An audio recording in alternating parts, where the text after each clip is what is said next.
ठीक है। शिक्षा, शिक्षा के बारे में अपन बात करेंगे तो शिक्षा से संबंधित प्रमुख आयोग की बात करते हैं। इसमें एक टॉपिक है शिक्षा से संबंधित प्रमुख आयोग, दिख रहा है, योजना अधिनियम, ये योजनाएं दिया है। शिक्षा में ही आएगा शिक्षा से संबंधित कुछ प्रमुख आयोग। ठीक है, शैक्षणिक अधिनियम, नवाचार, शैक्षणिक योजना,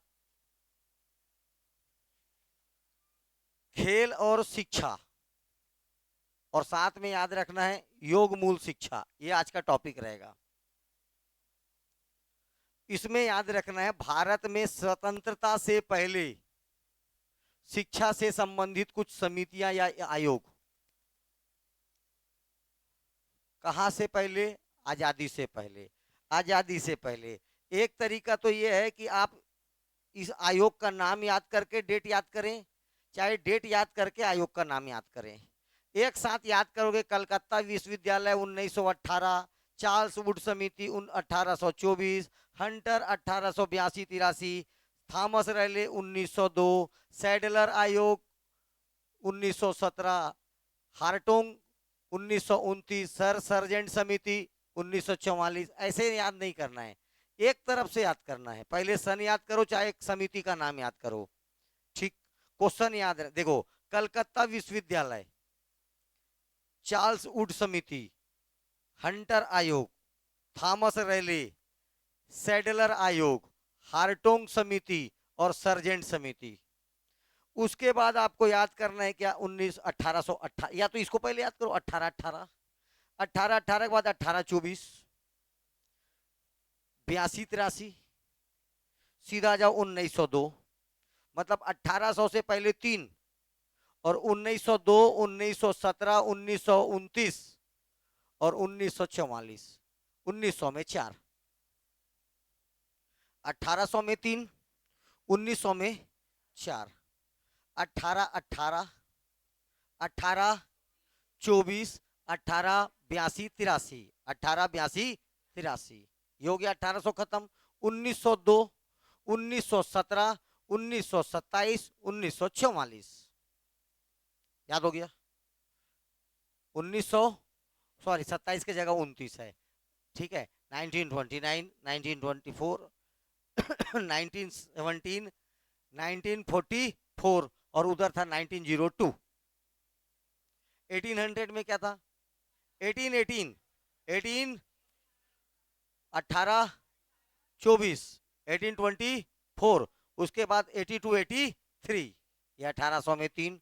अब उसके बाद सोचना है कि अधिनियम कौन कौन सा था। सबसे पहला कलकत्ता विश्वविद्यालय परिषद की स्थापना हुई। किसकी स्थापना हुआ? कलकत्ता विश्वविद्यालय परिषद, 1818। ठीक, बस अब भूल जाना इसको, कलकत्ता विश्वविद्यालय परिषद 1818, और भूल जाना, उधर बाद में याद करना। पहले कलकत्ता विश्वविद्यालय परिषद, दूसरा चार्ल्स वुड कमिटी, इसके बाद आया हंटर कमिटी, इसके बाद आया थॉमस रैले आयोग। लाइन से, कलकत्ता विश्वविद्यालय, चार्ल्स, अरे भैया चार्ल्स वुड, चार्ल्स नाम बोलना है, चार्ल्स वुड। थर्ड नंबर पर आया हंटर, कौन आया? हंटर। चौथे नंबर पर थॉमस रैले। ये 4 ठोक, 1818, 1824, 82-83, 1902, उधर तो पहले याद हो गया है। पहला कमिटी का नाम है कलकत्ता विश्वविद्यालय आयोग, दूसरे वाले का नाम है चार्ल्स वुड आयोग, तीसरे वाले का नाम है हंटर आयोग, चौथे वाले का नाम है थॉमस रैले। थॉमस, ये अभी आयोग, सब आयोग का मतलब समझाऊंगा, उनका इंपॉर्टेंस जानेंगे। पहले कमेटी का तो नाम जानो, सैडलर आयोग, हार्टोंग कमेटी और सर्जेंट समिति। सैडलर, हार्टोंग और Sargent, Sadler, Hartog and Sargent, Sadler, Hartog and Sargent, Sadler, Hartog and Sargent. 1917, 1900, 1929, 1944। अब देखिए भैया, जिसको याद हो गया बहुत अच्छी बात है, जिसको नहीं याद हुआ मैं तरीका बताया हूं। पहले सन याद करिए, 1818, 1824, 82, 83, 1902, 1917, 1929, 1944, ये याद हो गया तब कमेटी। ऐसे नहीं पढ़ा जाता सर जान सर जैन 1944, दो ठो नहीं याद होगा। पहले पूरा का पूरा डेट पढ़िए या तो पूरा का पूरा कमेटी पढ़िए, हो गया। अब पहला देखो, पहला वाले का कोई विशेषता नहीं था, पहला वाला बस एक यूनिवर्सिटी आयोग बना था, कलकत्ता यूनिवर्सिटी आयोग, विश्वविद्यालय आयोग। इसके बाद जो चार्ल्स वुड समिति आया, कब आया? 1824 में। इसे भारतीय शिक्षा का मैग्ना कार्टा कहते हैं। क्वेश्चन पूछेगा किस आयोग को भारतीय शिक्षा का Magna carta? Magna carta means अधिकार पत्रक, अधिकार। तो कौन सा आयोग भारत में शिक्षा का अधिकार के लिए आया था? तो याद रखना है चार्ल्स वुड। लेकिन आपको यही याद रखना, मैग्ना कार्टा वर्ड, इसका मतलब होता है अधिकार पत्रक। इसका मतलब क्या होता है? अधिकार पत्रक। आपको याद क्या रखना है लेकिन? मैग्ना कार्टा वर्ड को, ठीक है, मैग्ना कार्टा वर्ड को। चलिए, इसके बाद हंटर आयोग। हंटर आयोग ने बहुत सारा है, बहुत सारा है, लेकिन एक सबसे इंपॉर्टेंट याद ना, महिला शिक्षा को बढ़ावा या महिला शिक्षा के लिए सबसे पहला प्रावधान कौन सा था? हंटर आयोग। टॉपिक का नाम क्या है? शिक्षा। अभी क्या पढ़ा रहा हूं मैं? शिक्षा, ठीक है। आज ही क्या देखना है? खेल। और आज ही क्या देखना है? योग शिक्षा, ठीक है। मूल्य शिक्षा मतलब नैतिक शिक्षा, ये भी पढ़ना है, आज का टॉपिक है, ठीक है। तो शिक्षा पर गठित आजादी के पहले का ये आयोग है। हंटर आयोग में महिला शिक्षा को बल दिया। इसके बाद थॉमस रेले, इसी के तहत 1904 में पहली बार भारत में क्या आया? विश्वविद्यालय अधिनियम पारित हुआ। भारत का पहला विश्वविद्यालय अधिनियम 1904 किसके किसके कारण आया? रेले आयोग के कारण। और रेले आयोग 1902 का है। रेले आयोग कब का है? 1902 का है। लेकिन भारत में पहली बार विश्वविद्यालय एक्ट कब आता है? University act 1904। 1904, ये चारों हो गए। अब उधर आ जाओ, इसके बाद आएगा आपका सैडलर आयोग। कौन सा आयोग? सैडलर है। स्कूली शिक्षा 12 साल तक होना चाहिए, पहली से 12वीं। आज भी क्या पढ़ते हो? पहली से। ये अचानक भयानक थोड़ी आया था, इसका रिकमेंडेशन करने वाला कौन था? सैडलर आयोग। बोला था स्कूली शिक्षा कितने सालों की होनी चाहिए? 12 सालों की, बोलने वाला सैडलर।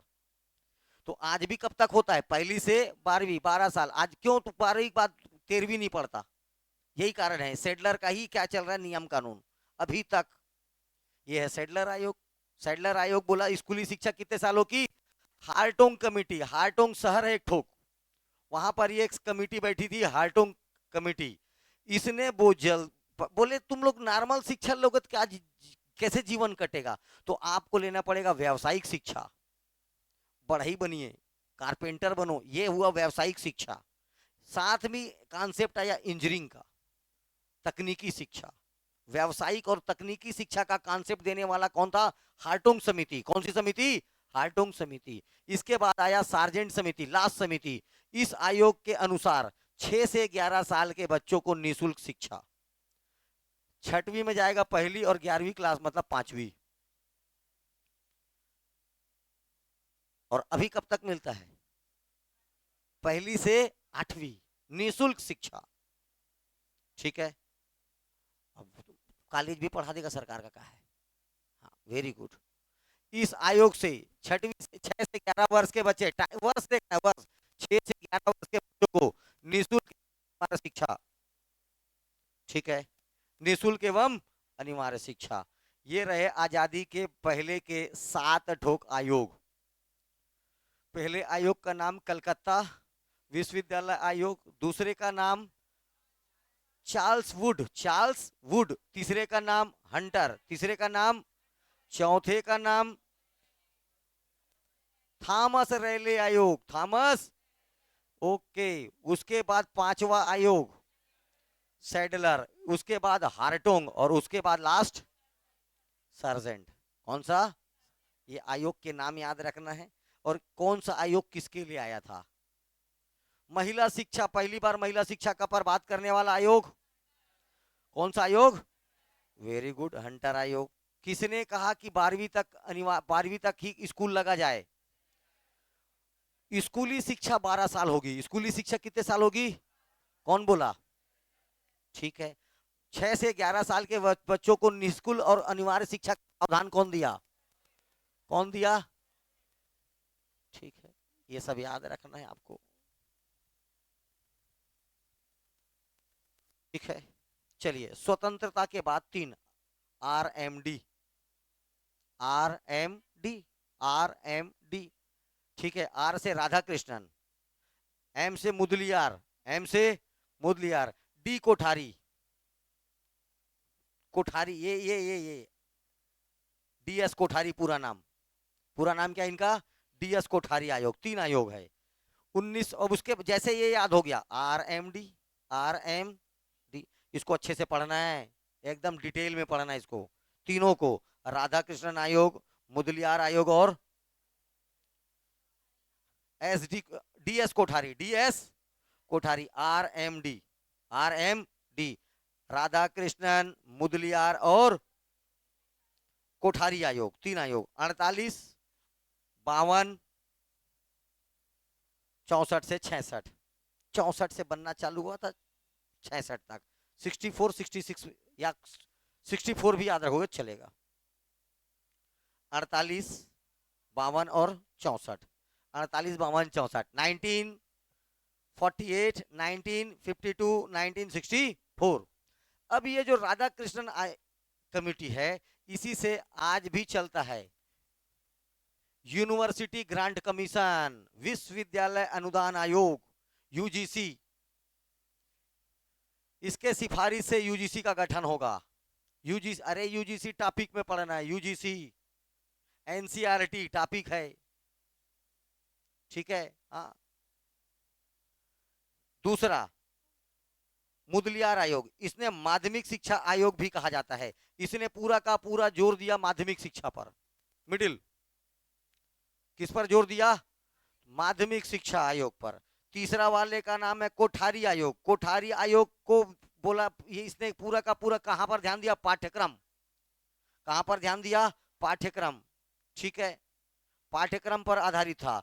यह है माध्यमिक शिक्षा पर आधारित था।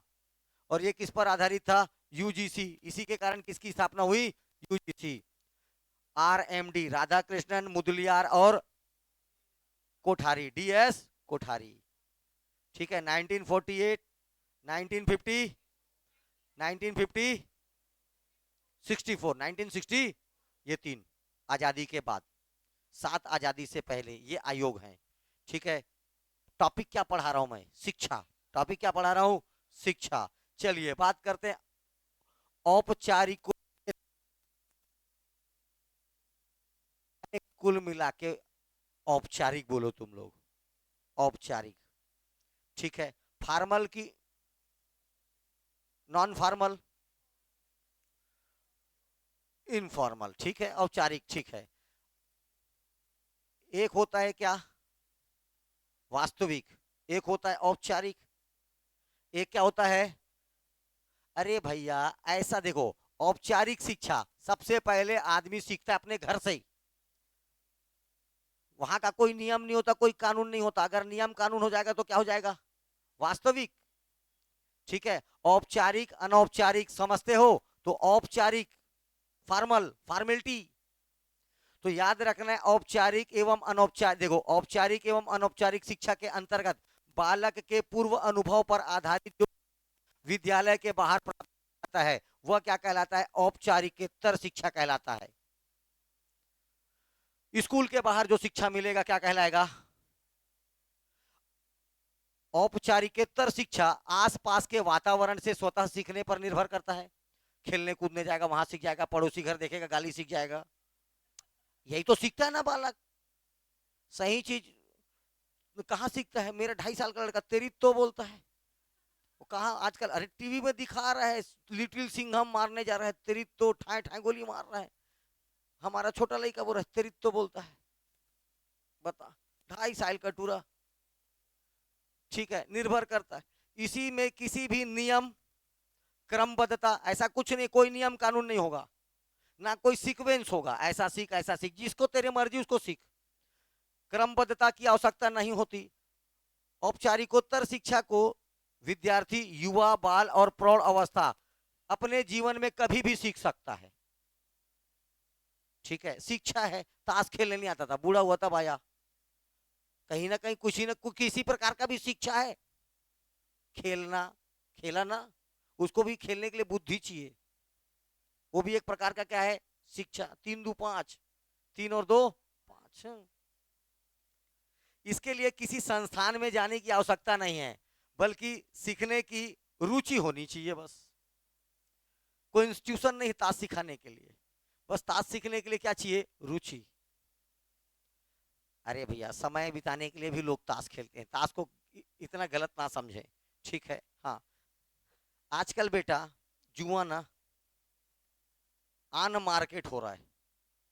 बड़े बड़े सेलिब्रिटी जुआ खिला रहे हैं। ठीक है, दुनिया में हर सेलिब्रिटी क्या करा रहा है, जुआ खिला रहा है। सेलिब्रिटी ही शराब का क्या कर रहा है, प्रचार कर रहा है। सेलिब्रिटी ही गुटखा का प्रचार कर रहा है। अरे कर रहे हैं ना, जिनको देख के लोग अपना हमारा हीरो है, कुछ सीखने मिलता है, बोले खा गुटखा, जुआ केसरी। क्या कर रहा है, जुआ केसरी। कोई भाई साहब आ जा रहा है, कोई मदिरा का ब्रांडिंग कर, अरे ठीक है, कोई अच्छा चीज। कुछ लोग हैं जीवन का गला कटा देंगे लेकिन गलत प्रचार नहीं करेंगे। लेकिन कुछ लोग सिर्फ पैसा से मतलब है, पैसा भगवान, क्या लेके जाओगे मेरे को नहीं मालूम। ठीक है, एक दूसरा टॉपिक है पूर्ण साक्षरता अभियान। ये पहले भारत में क्या चल रहा था, राष्ट्रीय साक्षरता मिशन, उसी के तहत एक कॉन्सेप्ट आया था। मैं तो फिर आपके लिए कौन इंपॉर्टेंट हो जाता है, दोनों। राष्ट्रीय साक्षरता मिशन भी इंपॉर्टेंट हो जाता है और ये भी हो जाता है क्या, देखिए, पूर्ण साक्षरता अभियान। पूर्ण साक्षरता भारत कार्यक्रम राष्ट्रीय साक्षरता मिशन की श्रृंखला का एक नया, उसमें एक कड़ी जोड़ा गया था। राष्ट्रीय साक्षरता मिशन जो चल रहा था उसमें एक चीज जोड़ा गया था। किसको जोड़ा गया था, पूर्ण साक्षरता अभियान को। राष्ट्रीय साक्षरता मिशन की स्थापना, ये डेट पूछेगा, 5 मई 1988, 5 मई 1988। ये किसका डेट बता रहा हूं मैं, राष्ट्रीय साक्षरता मिशन। ठीक है, और अगर पूछेगा राष्ट्रीय साक्षरता मिशन के समय भारत का प्रधानमंत्री कौन था, तो याद रखना है आपको, कौन, राजीव गांधी। उन्हीं के द्वारा इसको लाया गया था। ठीक है, आप अगर अपने पुराने पे जाओगे तो किसी बहुत सारे घर के मोहल्ले की महिलाएं एक जगह इकट्ठा होती थी और एक आती थी लड़की उसको पढ़ाने के लिए। ठीक है, यही था राष्ट्रीय साक्षरता मिशन, और उसमें भी कौन सा कॉन्सेप्ट, पूर्ण साक्षरता अभियान। इस अभियान के तहत इसका उद्देश्य था 5 से 15 वर्ष की आयु, सॉरी 15 से 35, पहले छोटे छोटे उम्र में शादी कर देते थे।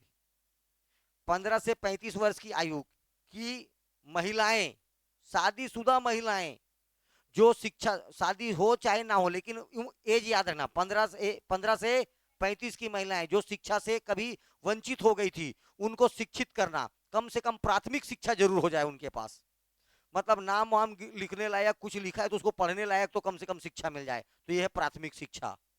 इनको कम से कम 2007 तक, डेट भी याद रखना, डेडलाइन 2007 तक कितने प्रतिशत साक्षर बनाना था, 95%। 2007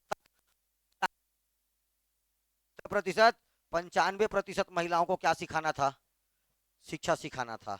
ये जो मैं बात कर रहा हूं, ये किस मिशन, ये देखो, ये जो पूर्ण साक्षरता अभियान है, पूर्ण साक्षरता अभियान, जैसे मैं बोला,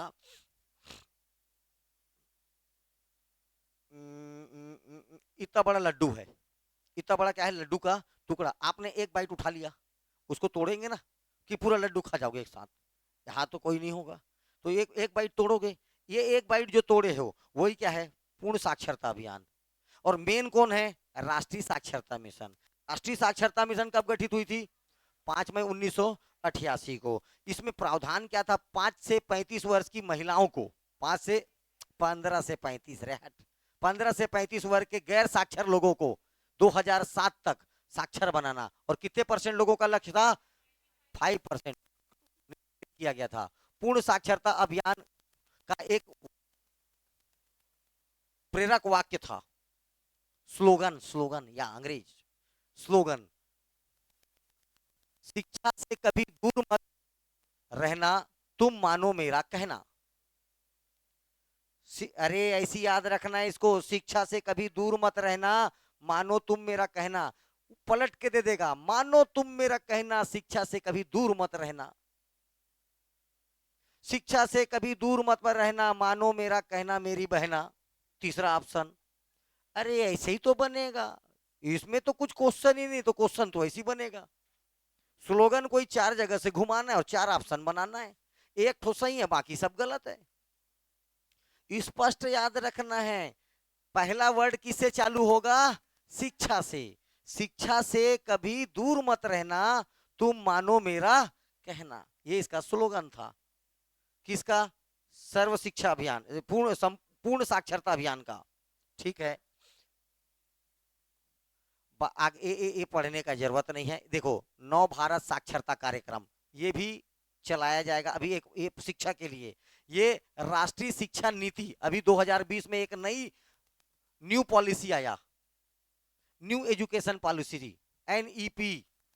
एनईपी न्यू एजुकेशन पॉलिसी 2020 ये लागू हो चुका है।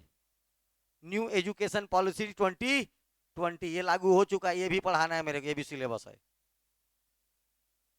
ठीक है, तो इसके तहत एक नया कार्यक्रम जोड़ा गया, नव भारत साक्षरता कार्यक्रम। बस इतना जानना है।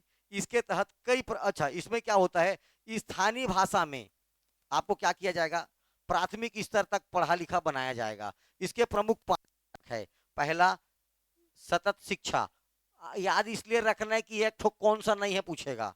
व्यवसायिक कौशल, बुनियादी शिक्षा, प्राथमिक साक्षरता और महत्वपूर्ण जीवन कौशल। व्यवसायिक कौशल अलग है, महत्वपूर्ण जीवन कौशल अलग है। ठीक है, ये 5 कार्यक्रम चलाए जाएंगे किसके तहत? नव भारत साक्षरता कार्यक्रम। नव भारत साक्षरता कार्यक्रम किसके तहत आएगा? न्यू एजुकेशन पॉलिसी 2020 के तहत। जबकि मैं ये जो बताया हूं क्या, पूर्ण साक्षरता अभियान, ये किसके तहत आएगा? राष्ट्रीय साक्षरता मिशन के तहत। ठीक है, मैं एक बार पढ़ा रहा हूं, उसके बाद एक बार नोट्स को पढ़ोगे तो बहुत अच्छा हो जाएगा, है ना भैया? क्योंकि नया टॉपिक है, कभी जीवन में सुने नहीं। अकबर के बारे में थोड़ी बता रहा हूँ, अकबर के नवरत्न, बीरबल, फलाना, मानसिंह, फानसिंह, ये तो जीवन भर सुने, उसको पढ़ाने 2 मिनट का काम है। सुने भी इतने बार हो, कोई याद हो जाएगा। ये पहली बार पहला सिलेबस है, इसलिए इसको एक बार मैं पढ़ा रहा हूं, तुमको हेल्प हो जाएगा। ठीक है, और कोई बच्चा अगर चाहेगा तो उसको यही याद भी हो जाएगा, ये अपने अपने ऊपर है। शिक्षा का लोक व्यापीकरण, देखो लोक माने जनता, व्यापीकरण मतलब फैल जाना। तो शिक्षा को कैसा फैलाना? हर जगह फैलाना, क्या कहलाएगा? लोक व्यापीकरण। ठीक है, शिक्षा का लोक व्यापीकरण, शिक्षा का सार्वजनिक या लोक व्यापीकरण या सर्वभौमीकरण। यूनिवर्सल बोलने का मतलब क्या हुआ? यही यूनिवर्सल। लोक व्यापीकरण मतलब यूनिवर्सल। शाब्दिक अर्थ है शिक्षा का किसी निश्चित स्तर तक, एक फिक्स स्तर तक, 5वीं 8वीं, एक स्तर 5वीं हो गया, दूसरा स्तर 8वीं हो गया, एक निश्चित स्तर तक सभी लोगों के लिए अनिवार्य एवं निःशुल्क रूप में उपलब्ध होना चाहिए। इसीलिए भारत सरकार यहाँ कहाँ तक, 1ली से लेकर के 8वीं तक सबको कैसा शिक्षा देता है? निःशुल्क शिक्षा देता है। ये हो गया शिक्षा का लोक व्यापीकरण, यूनिवर्सल टीचिंग समझ लो, एक प्रकार का शिक्षा। तो कैसा, एक एक स्तर होना चाहिए, हर किसी के लिए एक फिक्स स्तर होना चाहिए। उस स्तर तक तो हर आदमी, मतलब हर एक, सार्वभौम मतलब यूनिवर्सल, हमारे भारत का हर एक व्यक्ति कम से कम उस स्तर तक पढ़ा होना चाहिए। यही क्या है? शिक्षा का लोक व्यापीकरण। ठीक है, लोक व्यापीकरण की समस्याएं, अगर लोक व्यापीकरण नहीं हो पा रहा है, आज भी नहीं हो पा रहा है, तो क्या समस्या है? ठीक है, पहला बात तो याद रखना, आसपास में कोई विद्यालय नहीं है, तो कहां से जाएगा वो? तू बोल दिया 1ली से 8वीं तक फ्री दूंगा, कहां जाना है? दुर्ग, कैसे जाएगा आदमी? आसपास क्या नहीं है? स्कूल नहीं है। समय पर उम्र अनुसार नामांकन ना होना, तू 10 साल बाद जा रहा है 1ली में एडमिशन लेने, तब तक क्या कर रहा है? बांटी खेल रहा है घर में। ठीक है, तो यही बोल रहा है, समय पर उम्र के अनुसार क्या नहीं होना? नामांकन नहीं होना। ठीक है, निजी कारणों से विद्यालय का छोड़ जाना, पैसा नहीं है, कुछ नहीं है, गरीबी है घर में, तू कमाएगा तभी तो खाएंगे रे लड़का। मध्यम वर्गीय परिवारों का एक बहुत खराबी। ठीक है, जब कोई बच्चा युद्ध में जाता है या बच्चा, सॉरी, बच्चा कोई युद्ध में जाता बोलता हूँ, जब कोई युद्ध में लड़ने जाता है तो उसको प्रोत्साहित किया जाता है, तू जीतेगा, और नहीं भी जीतेगा तो कोई दिक्कत नहीं है। लेकिन यहाँ पहले ही डरा के भेजते हैं, तू ही हमारा जीवन बचाएगा, सारा उम्मीद तू ही है, तेरे तेरे को लगना ही पड़ेगा। आधा डर गया वो, आधा टेंशन में जी रहा है बेचारा। अरे कोई जा रहा है, हुआ हुआ, नहीं हुआ नहीं हुआ, उसका मनोबल बढ़ाया जाता है। लेकिन मध्यम वर्ग की पर नहीं, तू ही सहारा है, तू ही सहारा, तू ही हमारा जय जयकार। पढ़ ले पे बेटा, पढ़ ले पे बेटा। तो ऐसा डरा दिया जाता है उस बच्चे को, जबकि कोई अरे हो गया, बनेगा बनेगा, नहीं बनेगा नहीं बनेगा, पढ़ क्या नहीं होगा कुछ, तो तेरे को बुलेट उलट दूंगा, घूमना इधर तब उधर उधर घूमना जा। डेयरिंग तो पैदा करो उसके में, पहले डरा के भेज देंगे, अत के पैसे नहीं थे, कैसे कैसे भेज तो मत भेज। या तो छुप, लोक व्यापीकरण की आवश्यकता एवं महत्व, क्यों हमको हर आदमी को पढ़ाना जरूरी है बोल रहा है। लोक व्यापीकरण मतलब यूनिवर्सल, तो हर व्यक्ति को हमको ऐसा कैसा एजुकेटेड करना है, यूनिवर्सली एजुकेटेड करना है, इसकी आवश्यकता क्यों है पूछे, बता रहा है, और इसका महत्व बता रहा है। ठीक है, साक्षरता प्रसार के लिए, क्योंकि भैया आपका HDI ह्यूमन डेवलपमेंट इंडेक्स पूरे देश में हंसी हंसी का पात्र बनते हो आप, क्योंकि HDI ह्यूमन डेवलपमेंट इंडेक्स में एक होता है शिक्षा का स्तर, लिटरेसी, पूरे दुनिया में हंसी के पात्र बने हुए हैं। इसीलिए क्या बोल रहा है, साक्षरता का पूरा प्रसार होगा, हर व्यक्ति, क्या प्रसार का मतलब फैलना। ठीक है, साक्षरता कैसे होगी, फैलेगी। दूसरा, सामाजिक समानता और सामाजिक न्याय की भावना जो बढ़ेगा। सामाजिक समानता, पढ़ा लिखा व्यक्ति आएगा तो उसका इज्जत करेगा, अनपढ़ है तो उसका अलग इज्जत होगा। तो समाज समाज में उसको काय की भावना मिलेगी, समानता का भावना होगा। आवश्यकताओं की पूर्ति के लिए आवश्यक है, वो अपनी आवश्यकताएं की पूर्ति कर सकता है अगर पढ़ा लिखा है तो। हिसाबे किताब नहीं आता, आखिरी में जा रहा है तो 70 रुपया दे दिया, और बात 200, दुनिया 270 दे रही है, भाई साहब को 10-10 का नोट दिया, हाँ 7 ठोकी ना, 7 है चल दिया। इसीलिए गिनना, इसीलिए जरूरी है। खैर अनपढ़, पैसा को अनपढ़ पढ़ा लिखा कोई मतलब ही नहीं, पैसा पहचानता है बरोबर। ठीक है, गांव में नाना नानी जाओगे कहाँ कहाँ एंटम वेंटम दबा हुआ करके रहते हैं। ठीक है, उसके बाद ऐसे पुतली उतली मार कैसा, और बकायदा पता रहता है कितना है कितना नहीं है, किसको कितना देना है। ठीक है, पहले के लोग देते थे रे भाई, अब जमाना खराब हो गया है। ठीक है, पहले जाओ नाना दादा दादी बिल्कुल बकायदा छोटे बच्चों को 10 रुपये, ताकि उसको कम से कम वो 10 रुपये याद आए, मेरी नानी दी है, मेरे दादा दिया है। आजकल चाचा चाची बड़ा पापा आते हैं, खाते हैं, दबा के चल देता है, कोई नहीं का, खुद दे दिया तो ठीक, नहीं दिया तो। ये भावना बहुत बढ़ते जा रही है दिन ब दिन, दिन ब दिन। ठीक है, चलिए, व्यक्ति के विकास के लिए आवश्यक है, उसका खुद का डेवलपमेंट होगा, स्वच्छ रहेगा, ढंग का खाना खाएगा, ढंग से समय में सोएगा, पढ़ा लिखा रहेगा, तो इसी से क्या होगा, स्व शिक्षा के लिए आवश्यक, और राजनीतिक जागरूकता, स्व शिक्षा भी बढ़ेगा, साथ में याद रखना राजनीतिक जागरूकता आएगा। आएगा कोई ये बनाऊंगा वो बनाऊंगा, अरे फालतू बात करता है तू, जब जब चुनाव आता है तब आता है, ये भावना भी जागेगी। हजारों हो सकता है, हजारों, अब वो तेरे ऊपर है कितना ठो तुम खुद बना सकते हो पॉइंटों को। सर शिक्षा क्यों आवश्यक है, इसके लिए पॉइंट बनाना रहेगा, 50 तो बना लोगे खुद ही बैठ के। ठीक है, ये आ जाओ खेल कूद, आओ तुमको खेल खिलाते हैं। खेल क्या है, याद रखना है, आमोद प्रमोद, जिससे बच्चे को आनंद मिलता है, खेल है। आजकल क्या किया जा रहा है पता है, इस खेल को शिक्षा में इंक्लूड कर दिया जा रहा है। अभी एक तो मैडम का वीडियो विकट वायरल होता है, देखना, ए ऐसे करके डांस करते रहेगी, बच्चे डांस करते रहते हैं, ए उससे बच्चा कितना तेजी से सीखेगा। तो खेलते खेलते बच्चों में शिक्षा, आजकल इसलिए प्ले स्कूल बनाए। प्ले स्कूल का कॉन्सेप्ट कहां से आया, यहीं से।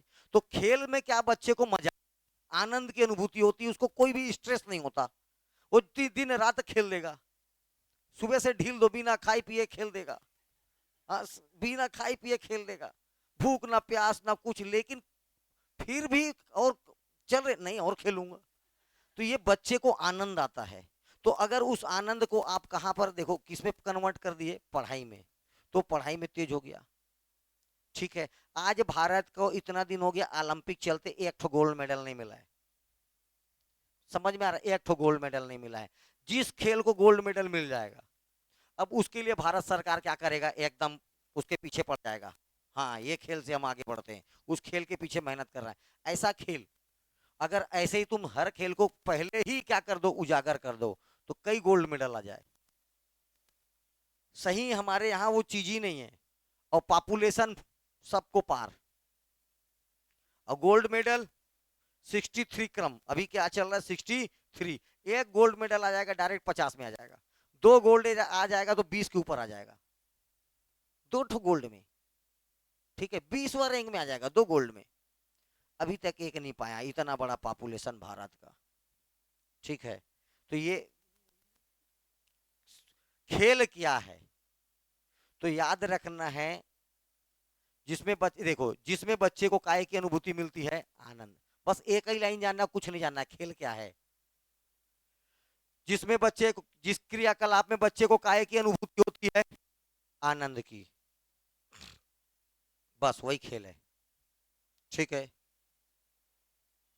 ये देख, खेल एक ऐसी क्रिया है जिसमें बालक बालिकाएं अपने स्वेच्छा से और खुशी से क्या करते हैं, भाग लेते हैं। बस खेल क्या है, जिससे बच्चे को काय की अनुभूति होती है, आनंद की अनुभूति होती है, वो क्या है, खेल है। बाकी पढ़ते रहा, ये तो पूरा लिखा हुआ है, ठीक। खेल से बच्चे का क्या होता है, मानसिक विकास होता है, सारा चीज है, शारीरिक विकास होता है, ये विकास होता है, वो विकास होता है, ठीक है। लेकिन याद रखना है, खेल क्या है, तो ऐसा क्रियाकलाप जिससे बच्चे को काय की अनुभूति हो, आनंद की अनुभूति हो, उसके लिए खेल है। क्योंकि खेल को वो बोझ नहीं समझता, बाकी सब चीज उसके लिए बोझ है। खाना खाना बोझ है, सोच ले, बच्चे के लिए क्या बोझ है, खाना खाना बोझ है, ठीक है। 1 घंटा लगता है लड़का खवाने में, फुसला फुसला, खा ले बेटा, खा ले खा ले, बाद में वही लड़का खाना नहीं देगा। सच्चाई है, दुनिया ऐसे एक्सेप्ट करे चाहे वैसे एक्सेप्ट करे, वही सच्चाई है। आज जिसको पोस रहे हैं वो वही कल खाना नहीं देगा। तो वही है, मेरा तेरे दाई दादा भी ऐसी पाले थे, मोर दाई मोर बेटा मोर बेटा। उसका बच्चा, तुम अपने बच्चों को ऐसी पालोगे, मोर बेटा मोर बेटा, अंतिम में वही होगा।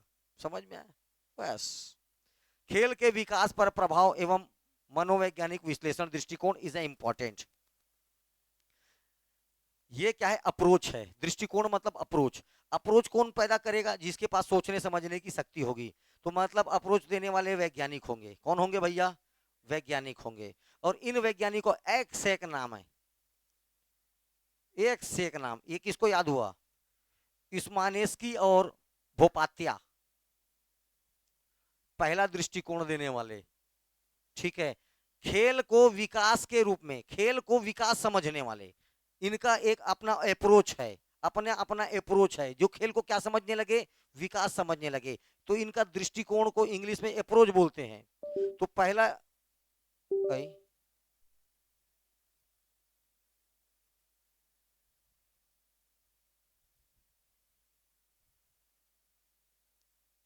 फिर बंद हो, फिर कैसे चालू हो रे, रिकॉर्डिंग तो हो रहा है, ऑल इज वेल। चलिए, पहला खेल को जो क्या, देखो पहला अप्रोच किसका है, इस्मानुस्की और भोपातिया। सब पढ़ोगे कुछ समझ में नहीं आएगा। खेल संज्ञानात्मक और सामाजिक विकास, ठीक है, और स्कूल संबंधी कौशलों में लाभ पहुंचाता है, बस इतना ही याद रखना है। इस्मानेस्की और भोपात्या ने बोला, खेल जो है बच्चे में संज्ञानात्मक और सामाजिक विकास करता है।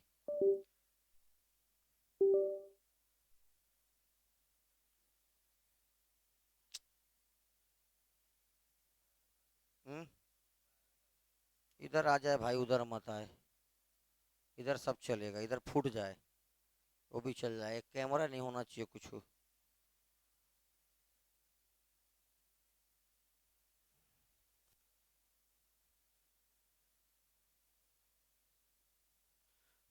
इस्मानोस्की और भोपातिया, नाम याद रखेंगे, ठीक है। इन्होंने क्या बोला, संज्ञानात्मक,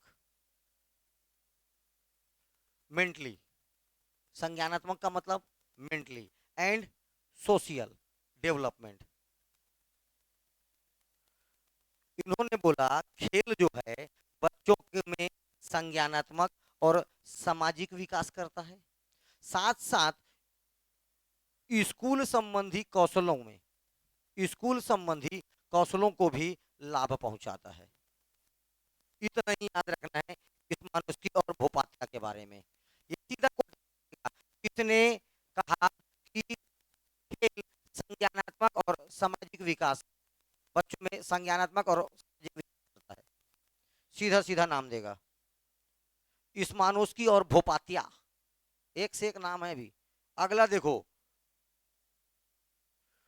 म्यूले लोक, म्यू लेको और इस्तोमिया, इस्तोमिना, बाप रे, मेन्यू लेको और इस्तोमिना, नाम याद नहीं हो रहा है।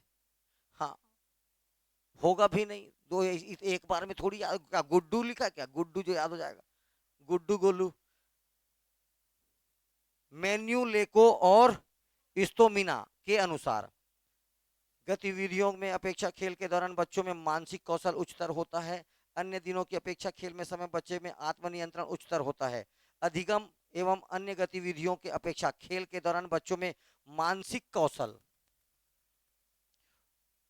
का स्तर हाई होगा। इसमें याद रखना है संज्ञानात्मक नहीं, एक और है इसी में आगे। हाँ ठीक है, इन्होंने क्या बोला, मानसिक कौशल क्या होगा आपका, हाई होगा। अन्य दिनों की अपेक्षा खेल के समय बच्चे का आत्म, देखो ध्यान से, बाकी दिन जो वो खेलने नहीं जाता और जिस दिन वो खेल के आता है उस दिन बच्चे पर आत्मनियंत्रण, जिस दिन वो खेल के आ रहेगा उस दिन उस पर खुद का नियंत्रण क्या रहता है, ज्यादा रहता है। उसका शरीर थोड़ा सा, जब एक्टिविटी सारा, खेलने से क्या होता है आपके शरीर की सारी इंद्रियां काम करती है, जितने सेंसेस होते हैं सब काम करते हैं। इसलिए जिस दिन वो खेल के आ रहेगा उस, और जिस दिन नहीं खेल रहेगा, तो जिस दिन खेल के आ रहेगा आत्मनियंत्रण उसका कैसे रहता है, हाई रहता है। आत्मनियंत्रण उसका कैसे रहता है, हाई रहता है। बच्चों में मानसिक कौशल हाई होगा। एक बात याद रखना, बच्चों में मानसिक कौशल कैसा रहेगा, हाई रहेगा। और दूसरा याद रखना, आत्मनियंत्रण भी कैसा रहता है, हाई रहेगा, दोनों उच्च रहेगा।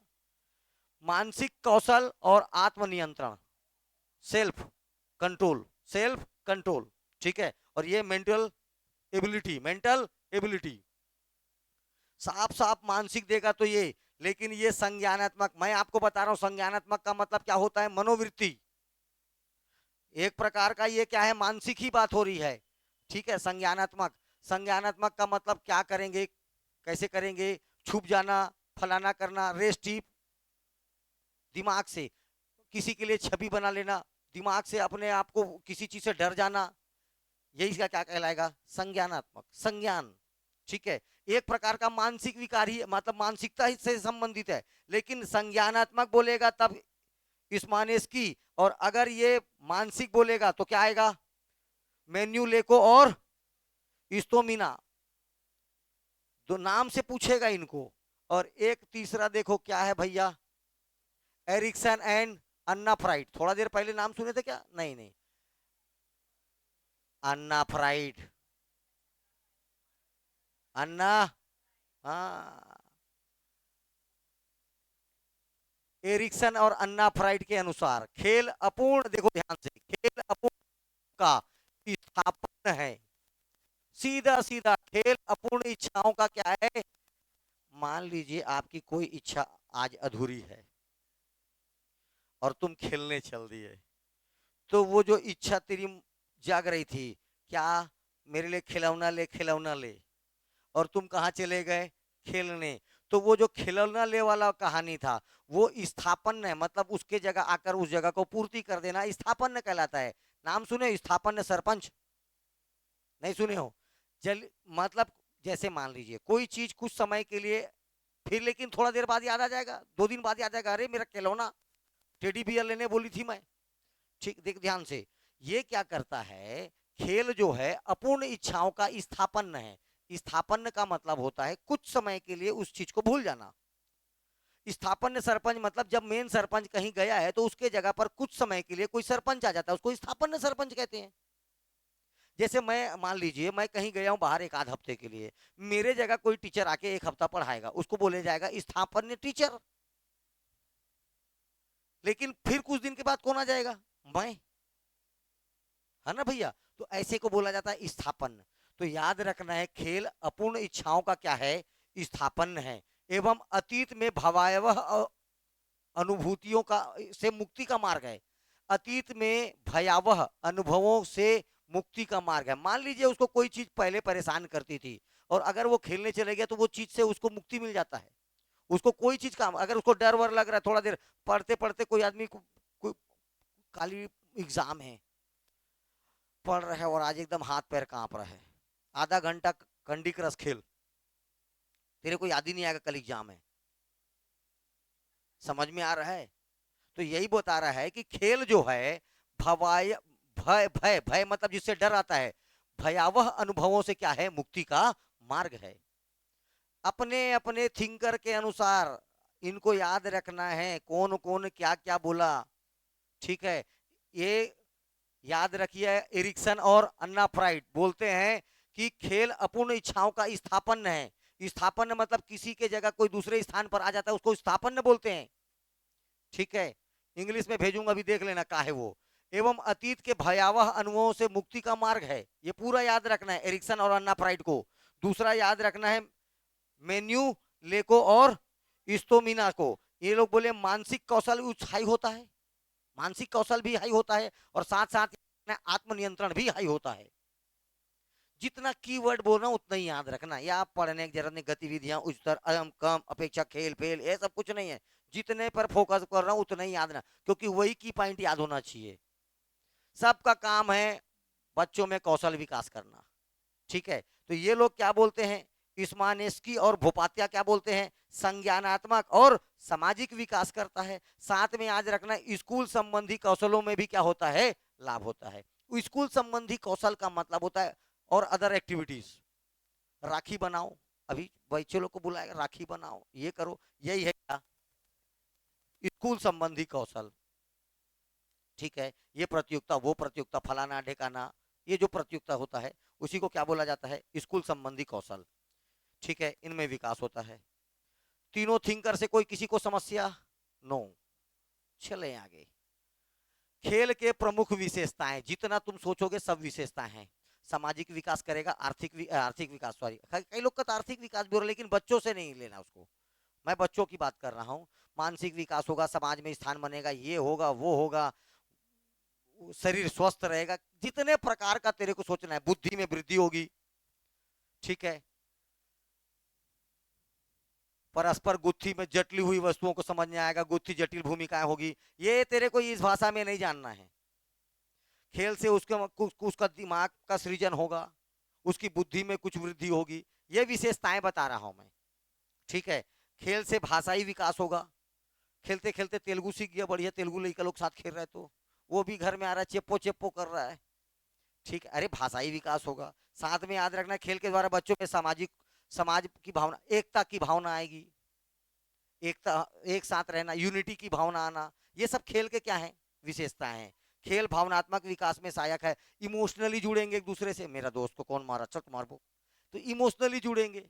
ठीक है, ये सब विशेषताएं हैं खेल से। खेल के प्रकार ये पूछेगा, खेल इनमें से कौन सा एक खेल का प्रकार नहीं है, याद रखना, खेल का प्रकार पूछेगा। है कितने? पांच, पांच दूनी 10, 5 दूनी 10, हब में तो दो दो है। ये तुम लोग खुद जानते हो, बाहरी खेल जो घर के बाहर खेला जाएगा, हॉकी फलाना ढेकाना, जो ओपन ग्राउंड में खेलेंगे क्या हो जाएगा? बाहरी खेल। सगा पहुना, भीतरी खेल। ठीक है, तो जो खेल आपको घर भी बाहर में खेला जाएगा, घर के बाहर खेला जाएगा, खुले मैदान में खेलेंगे, बाहरी खेल है। ठीक है, जो अंदर खेला जाएगा, ठीक है, जैसे क्या हो जाएगा, छोटा जो माँ बाप क्या दे देंगे, एक ठोक वो दे देते हैं, आजकल एक से एक आ गया, इसको इधर जमा एक ठोक बेंद्रा बना दे, पूछ अलग, हाँ पूछ अलग रहेगा, पजल या पूछ अलग रहेगा, आंख अलग रहेगा, ऐसा कुछ। अगर तू टेढ़का जोड़ा तो कुछ और बन जाएगा, वो तो बहुत सारा रहेगा। ठीक है, तो ये घर के अंदर बैठ के खेलेगा कि जाके मैदान में बैठ के खेलेगा? घर के अंदर खेलेगा। तो ये हो गया कैसा खेल? भीतरी, और ये बाहरी। व्यक्तिगत और सामूहिक, कुछ खेल पर्सनल होगा है और कुछ सामूहिक होगा। खेल के प्रकार याद रखना है, भीतरी बाहरी और सामूहिक और व्यक्तिगत। अरे जब एक से अधिक बच्चे खेले तब क्या हो जाएगा, सामूहिक खेल, जिसमें टीम या दो से अधिक लोगों का रेस्टिव, अकेला खेल लेगा? सामूहिक खेल हुआ कि नहीं रेस्टिव? सामूहिक खेल हुआ। अकेला खेलेगा वो जो पजल बनाना है, किसी का चित्र बनाना है, ठीक है, तो ये क्या कैसा होगा, पर्सनल खेल, व्यक्तिगत तौर पर शामिल हो। मुक्त और संरचनात्मक खेल, मुक्त को ही स्वतंत्र बोलते हैं, ओपन। मुक्त खेल को ही क्या बोला जाता है, देखो मुक्त बोलो चाहे स्वतंत्र बोलो, और एक है संरचनात्मक खेल। मुक्त को ही क्या बोल सकते हो आप, स्वतंत्र एवं संरचनात्मक खेल। देखो ध्यान से, अब मतलब समझना इसका, ऐसा खेल जिसमें बच्चे को खेल की क्रियाओं को बदलने की स्वतंत्रता होती है। बच्चा अपने मन से उस खेल के नियम कानून को चेंज कर लेगा अपने ढंग से। अरे कोई जरूरी क्या रेस टिप खेलते समय इधर ही से जाएगा, इधर से भी जा सकता है। बात समझ में है ना? उसको किसी ना किसी को, एक जन को देख के, पूरे जन को देख के बताना है, पहला नंबर तू है, दूसरा नंबर तू है, फिर पहला नंबर और फिर दाम देगा। तुम लोग नहीं खेले हो, मैं नहीं जानता भाई, ठीक है, हाँ, तुम लोग का मन है ना? तो उसमें अपने नियम कानून को चेंज करने की क्या होती है, स्वतंत्रता होती है, मुक्त खेल कहलाता है। तथा ऐसे खेल जिसके नियमावली परिजनों के द्वारा तय किए जाते हैं, माँ बाप बताएंगे ऐसा ऐसा इसका नियम है, ऐसा इसका नियम है, ठीक है, तो ऐसे खेलों को, क्योंकि उसकी पहले से संरचना है, उस संरचना के अनुसार बताया जा रहा है, ऐसे खेलों को क्या बोला जाता है, संरचनात्मक खेल। ठीक है, हाँ बोल ले, हाँ, खेलेगी कुछ? हाँ। मुक्त खेल जिज्ञासा और पहल को बनाए रखता है। क्यों? क्या मालूम, इधर से जाएगा तो गोलू पहला आ जाएगा, इधर से जाएगा तो वो रीना पहला आ जाएगी। तो उसमें अभी भी क्या बना हुआ है, अपने दोस्त को देख के नाम नहीं लेता, तो उसमें क्या बना हुआ है, जिज्ञासा बना हुआ है। ठीक है, संरचनात्मक खेलों पालन करता बालक बालिकाओं को ध्यान विशेष पहलुओं की ओर आकर्षित। संरचनात्मक खेल के हिसाब से उन बच्चों का दिमाग को डेवलप करने का कोशिश करता है। एक तो भालू का रिंग आता है, भालू में बड़ा रिंग पहले जाएगा कि पहले छोटा रिंग, पहला छोटा रिंग जाएगा तो गला में फंस जाएगा, तो बच्चा क्या करता, पहले बड़ा रिंग को डालेगा, फिर उससे छोटा रिंग को डालेगा। तुम्हारे घर में खिलौना नहीं है, मेरे घर में बता रहा हूँ, सुन लो। फिर उसे छोटा रिंग को डालेगा, फिर आखिरी में जो गलम फंसता वाला रिंग को डालेगा। हे बन गया भालू, ठीक है। अब पहले ही छोटा रिंग को डाल देगा तो गला टूटा गया, फंस गया उसका, अब बाकी रिंग तो जाएगा नहीं। बात, उसको तो नियम फिक्स है ना, पहले कौन सा रिंग जाएगा। लेकिन कुछ नियम ऐसे, जैसे तीन चार लोग छुप गए और लड़का खोजना, कभी इसको खोजेगा कभी उसको खोजेगा, अपना नियम, उसका कोई नियम नहीं होता। समझ में आया रे?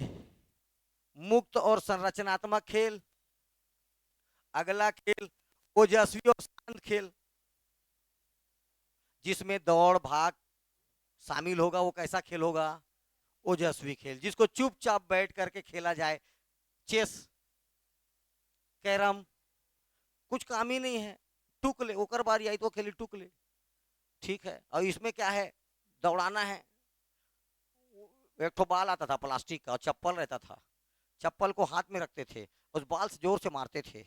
रोकना किससे था, रहता था केवल चप्पल से। अरे लोल, सिर्फ किससे, चप्पल से। और कितना जगह बचा लेगा चप्पल। और जोर जोर से मारते थे। किंग कांग, क्या नाम था उसका, ऐसी आए, हाँ ऐसी नाम था वो, देख, मतलब खेल है, बता रहा हूँ, मतलब खेल है, किंग कॉन्ग।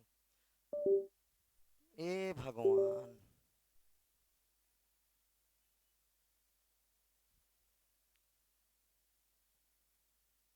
अरे यार, ठीक है। ओजस्वी खेल और एक शांत खेल समझ गए। चित्र बनाना, ताश के पत्ते में मकान बनाना, ये सब शांत खेल है। भागना कूदना उछलना, ये सब कैसे खेल हैं, ओजस्वी खेल हैं। कैसे खेल हैं, लोल, ये सब ये बस शांत खेल है। चित्र बनाना, ताश का पत्ता खेलना, ये सब। और वो दौड़, जिसमें भागना दौड़ना कूदना उछलना ये सब आया, वो क्या सब है, कैसा खेल है, ओजस्वी खेल। संवेदी, ये देखो, प्रतिक्रियात्मक खेल और प्रतीकात्मक, एक क्रियात्मक और एक प्रतीकात्मक। देखो, ऐसे खेल जिसमें इंद्रियां संलग्न होती है और मांसपेशियों के समन्वय होती है, संवेदी क्रियात्मक खेल होते हैं। जिसमें आपकी इंद्रियां भी, सेंसेस भी काम करें, और साथ में याद रखना है आपका बॉडी भी काम करे। सेंसेस के साथ साथ, बुद्धियों के साथ साथ आपका शरीर भी काम करता, इन दोनों के कोऑर्डिनेशन से, समन्वय की आवश्यकता होगी, तब इस खेल को मैं कैसा खेल बोलूंगा? कैसा खेल है ये? क्रियात्मक खेल है, संवेदी क्रियात्मक, पूरा नाम सॉरी, संवेदी क्रियात्मक। कैसा क्रियात्मक? लेकिन ऐसे खेल जो वस्तुओं और लोगों के प्रतीकात्मक रूप से उपयोग करने की ज्ञानात्मक योग्यता की आवश्यकता होती है, ऐसे खेलों को प्रतीकात्मक खेल कहते हैं। जैसे मैं आपको दे दिया प्रतीक और उसको अलग अलग पार्ट में तोड़ दिया, उसको अलग अलग, अरे अभी तो बताया था ना, अलग अलग, एक ठोक मेरे को हाथी बनाना है, सूंड को अलग कर दिया, मुंडी अलग कर दिया, पूंछ को अलग कर दिया, पैर को अलग कर दिया, धड़ को अलग कर दिया। अब ये क्या हो गया? एक प्रतीक है वो। अब आप उसको जोड़ोगे तो क्या बनेगा? एक प्रतीक बनेगा। तो ऐसे खेलों को क्या बोला जाता है? प्रतीकात्मक खेल। लेकिन ऐसे खेल जिसमें खेल भी चल रहा है, मतलब आपकी इंद्रियां भी काम कर रही है और मांसपेशियां भी काम कर रही है, ठीक है, मतलब इसमें थोड़ा सा वर्कआउट वाला भी काम होना चाहिए।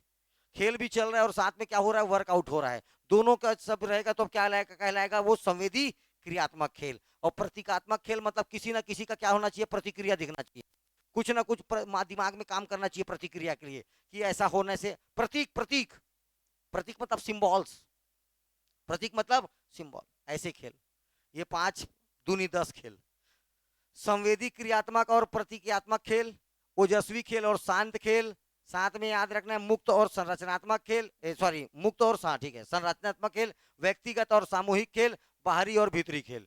खेल के प्रकार,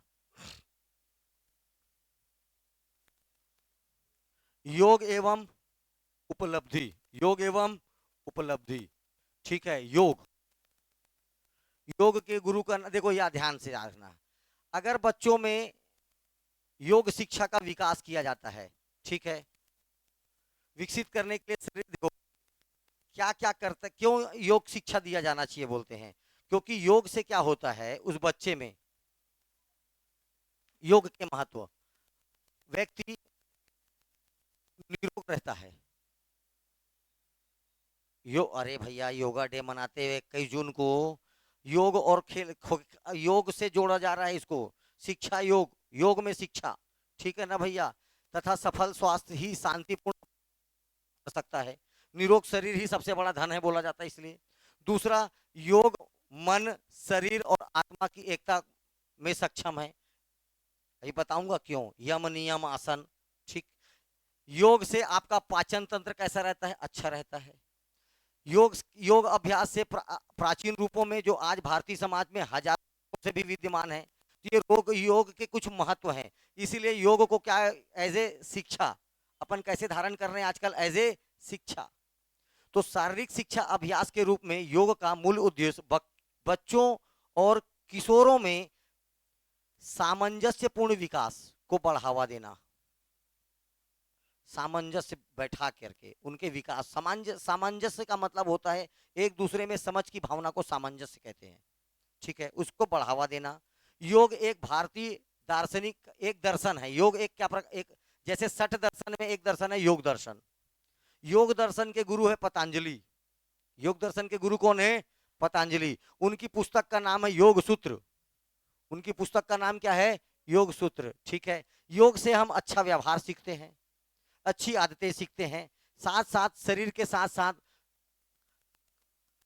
ठीक है, विकसित करने के लिए शरीर के साथ साथ काम करने की आवश्यकताओं पर भी जोर दिया जाता है।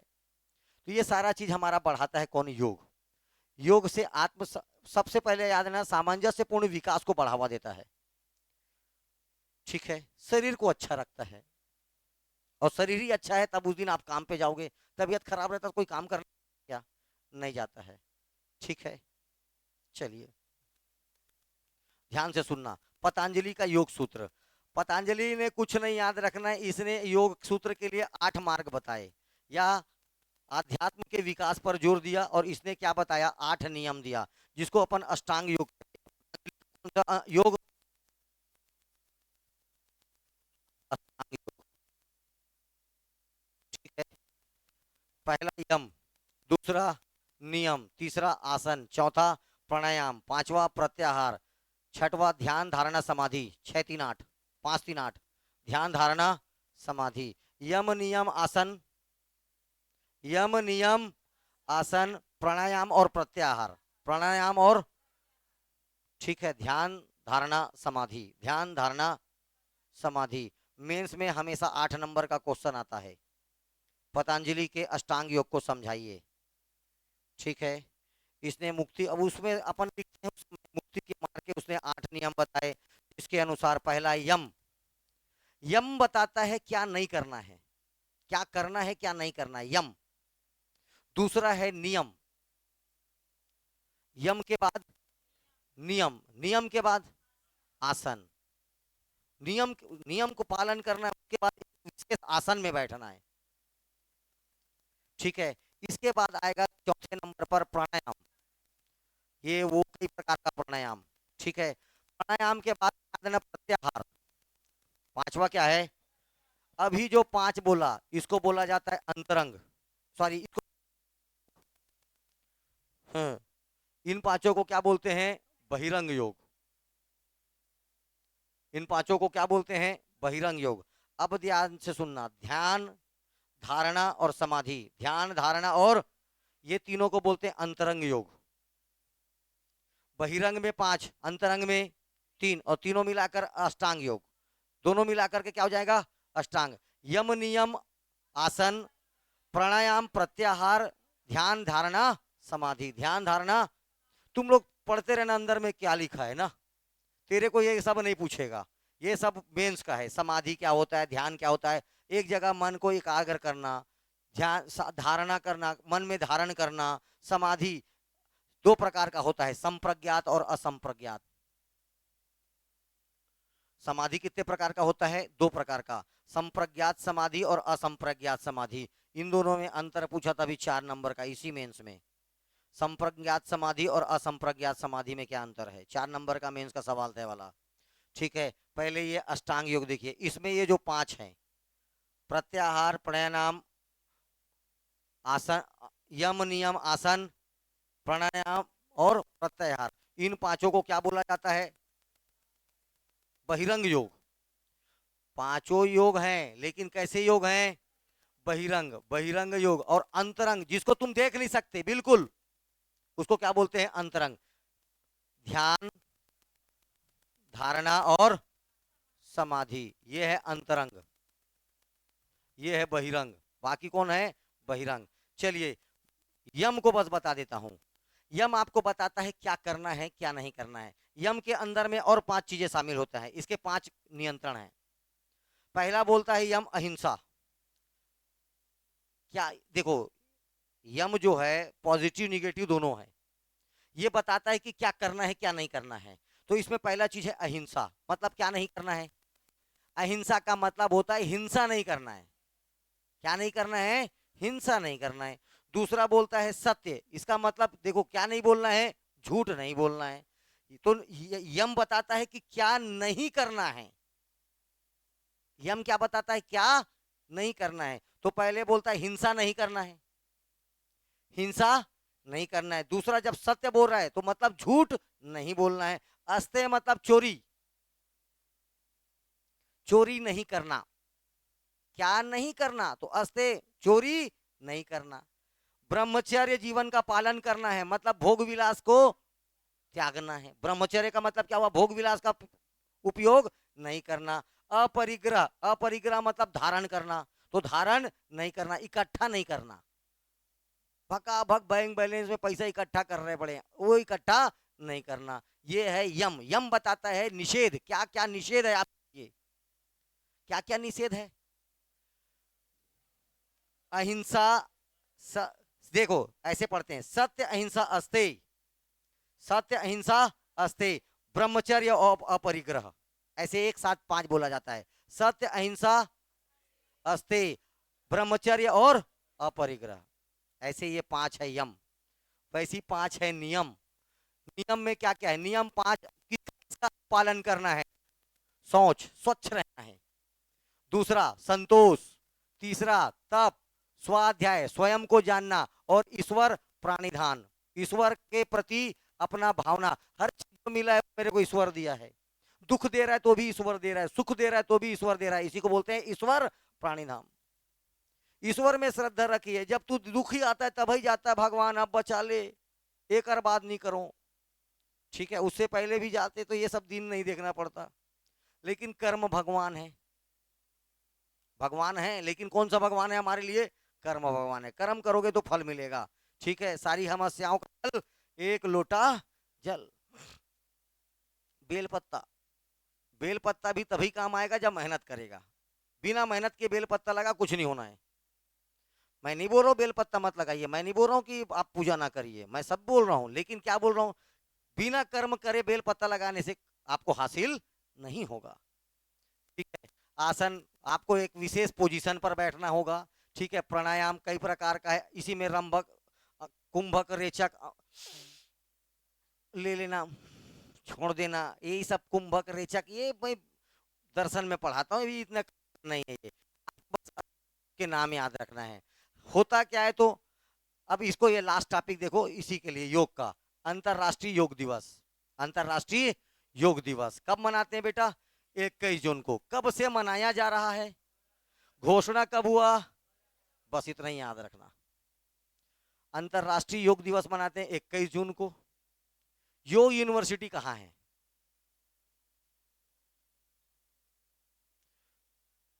आए, कहाँ है? ऋषिकेश में। कहाँ है? योग यूनिवर्सिटी, ठीक है, उत्तराखंड में पढ़ाया था, याद आया। 21 जून, 21 जून को क्या मनाते हैं बेटा? अंतरराष्ट्रीय योग दिवस। 2015 से मनाया जा रहा है। घोषणा मोदी जी ने कब किया? 14 में। इसके बाद एक टॉपिक है जो मैं नहीं पढ़ा रहा हूं, आपको पढ़ना है। टॉपिक है क्या? देखो, स्वच्छता एवं शाला प्रबंधन। स्वच्छ रहेगा सब कुछ अच्छा रहेगा तो सब अच्छा रहता है। स्वच्छता के लिए प्रबंधन करना, तो प्रबंधन करना मतलब उसकी व्यवस्था करना। तो स्वच्छता के लिए मैं क्या बताऊं, स्वच्छ रहना ही है।